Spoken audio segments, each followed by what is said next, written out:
ভেনেজুৱেলা 3 মনত ৰাখিব এজন লোকৰ কুষ্ঠিখন বিচাৰ কৰিবলৈ হ'লে তেখেতৰ জন্ম চক্ৰটোৰ প্ৰয়োজন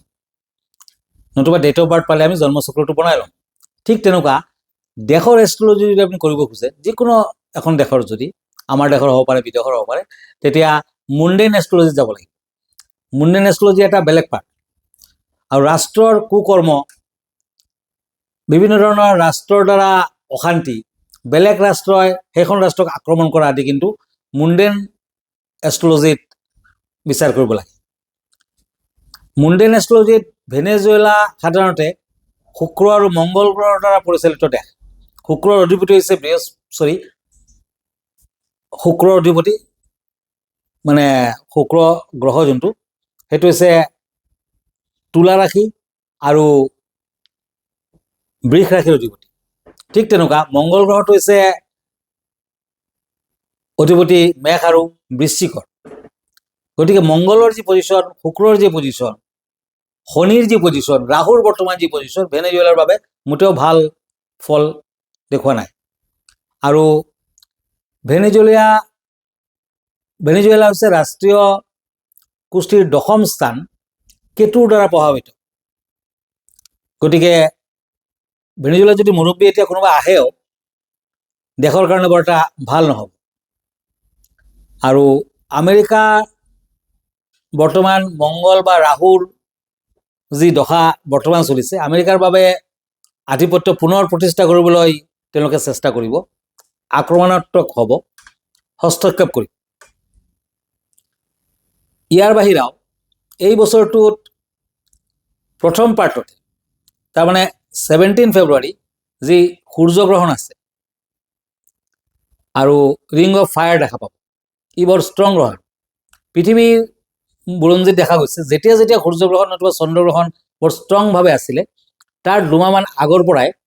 বা দুমাহমান পাছলৈকে যুদ্ধ বিগ্ৰহ আদিৰ সৃষ্টি হৈছিল এই বছৰটোতো তেনেকুৱা ধৰণৰ এটা পজিশ্যন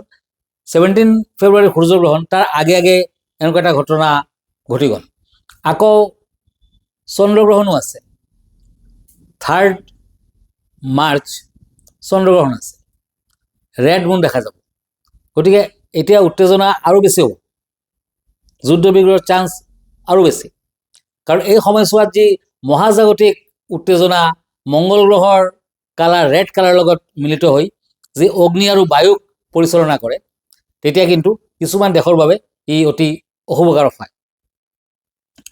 গতিকে এতিয়া আমেৰিকাই কেনেকুৱা ষ্টেপ ল'ব সেয়া লক্ষণীয় হ'ব পৰৱৰ্তী যি সময়কাল আহি আছে আৰু মংগল গ্ৰহ যেতিয়া ৰেড প্লেনেট বুলি কোৱা হৈছে মংগলে তাৰ কৰ্ম যুদ্ধ বিগ্ৰহ ৰক্তপাত সেইটো কিছু পৰিমাণে হ'লেও দেখুৱাব গতিকে এই বছৰটো যেতিয়া সূৰ্যৰ দ্বাৰা পৰিচালিত হ'ব সূৰ্য হৈছে কিং নাম্বাৰ 1 গতিকে সকলোৱে কিন্তু সূৰ্যক সদায় সেৱা কৰক সূৰ্য প্ৰণাম কৰক নিজৰ উন্নতিৰ লগত দেশৰ বাবে প্ৰাৰ্থনা কৰক পৃথিৱীখনৰ বাবে প্ৰাৰ্থনা কৰক আমি আচলতে শান্তি বিচাৰোঁ যুদ্ধ নিবিচাৰোঁ যুদ্ধই কেতিয়াও শান্তি আনিব নোৱাৰে গতিকে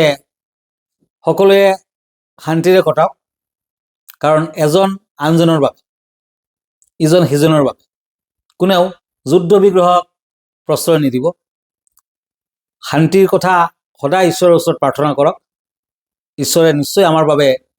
শান্তি লৈ আনে আগলৈ তেনেকুৱা যুদ্ধ বিগ্ৰহৰ আৰু কিবা ইনফৰমেশ্যন থাকিলে জ্যোতিষ বিষয়ত যদি মই আগতীয়াকৈ গম পাওঁ মই নিশ্চয় জনাম বাৰু ধন্যবাদ নমস্কাৰ